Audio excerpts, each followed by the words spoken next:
Time to tune in. Now another Sports Center. It's a movement. Hey, so we've had 2 weeks start under Justin Fields, right? And it's two dramatically different weeks, I would say. If you're the head coach right now, do you continue to roll with Fields the rest of the way, or do you play Dalton if he's good to go? What would you guys do? I'll let you get this one, Isaac. I'll go next.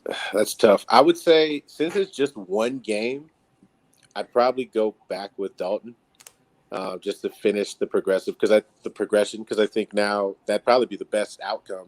He's gone in, he's had an atrocious outing, and he's also had one where he took steps and they won the game. That's good in a young quarterback's progression. So now sit your asset back on the bench, let him learn some more. If Dalton's healthy, let him lead it the way, unless he goes protocol and just destroys everything, then put Fields back in. But I think Chicago's surprisingly in a good position with what they should do next. Yeah, I'll piggyback off that, man. I'm gonna say I agree with Isaac, but I want to add something. It's alarming to me that, and I'm guilty of it too. I'm not Doug is Mr. Righteous, no. But I feel like as fans, and even franchises are becoming more impatient.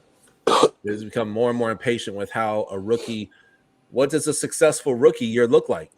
Is it Zach Wilson getting better every game? Is it Justin Fields? Like, what does it look? People want the Dan Marino results. They want the Ben Roethlisberger rookie year results.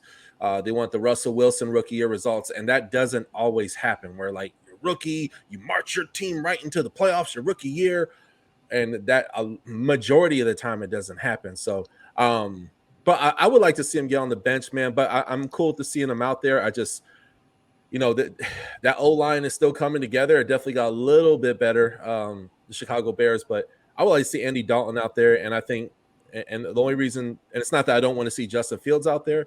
I want to see him out there, but I also want him to take and learn. So that way in the long run, it benefits him a lot more significantly. So that way, he can have that big time moment. When that's an interesting answer coming from you, Doug, being that he's always play everybody. Well, it's not even that he's play everybody, right? Like last year, you had a front row seat to watching Tua go in and out and in and out and in and out. And I mean, I believe there's two schools of thought with these rookie quarterbacks and how to rotate them in, right? Like it's either I can put him in, right? Let him get the experience. Hopefully he builds not only experience, but he starts building some confidence in his game.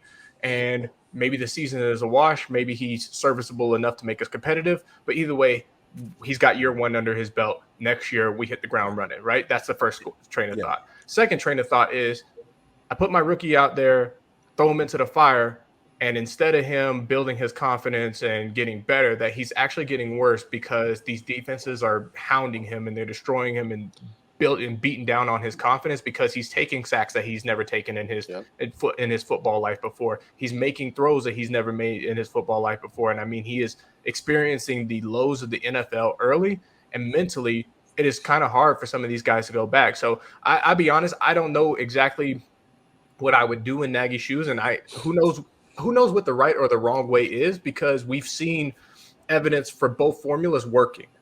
And two guys that brings to mind, to Adrian's point, are Patrick Ramsey and David Carr, Derek Carr's brother. Two guys that had promising futures that just got shell-shocked way too early by terrible O-line play. And we'll never know what their careers could have been if they've been eased in or not given such a trial by fire approach. Oh, yeah, and I'll be real brief, like 15 seconds. But I think if I was the coach, Andy Dalton right now gives you a better chance to win because he's seen NFL defenses, and that line is so terrible. It really doesn't matter because they're going to be out of there. I really do believe Matt Nagy's going to get fired, or GM's going to get fired. They're going to be out of there. So to me, it's like as a coach, it's hard. You're like, who's going to give me the best chance to win right now? Andy Dalton, right? I don't think Andy Dalton's great. I think Fields is better probably now, but Andy Dalton's better at processing the game right now with a bad team because he was on bad teams, and that he'd get him to about 500. So I would go with Dalton unless he gets hurt again, which is a possibility. Let Fields do his thing, but their line is atrocious, man. I just think I think Dalton can operate a little bit better with what they have than Fields can at this point. In that the offense is crazy, so it's just like I would roll with Dalton. Turn 100 for the touchdown. King crown, gain inside, leading your town. Hit you faster than the sound. Bad boy, throw it down. Yeah, I'm ill. Not my will. Them Copperfield fill the house. Listen to the roaring crowd. Drop a light, calm it down. Heisman, all the haters mouth. Superhero hit them wow. Packing more action than bing, boom, bam, pow. Touchdown for the win. We live. Subscribe right now.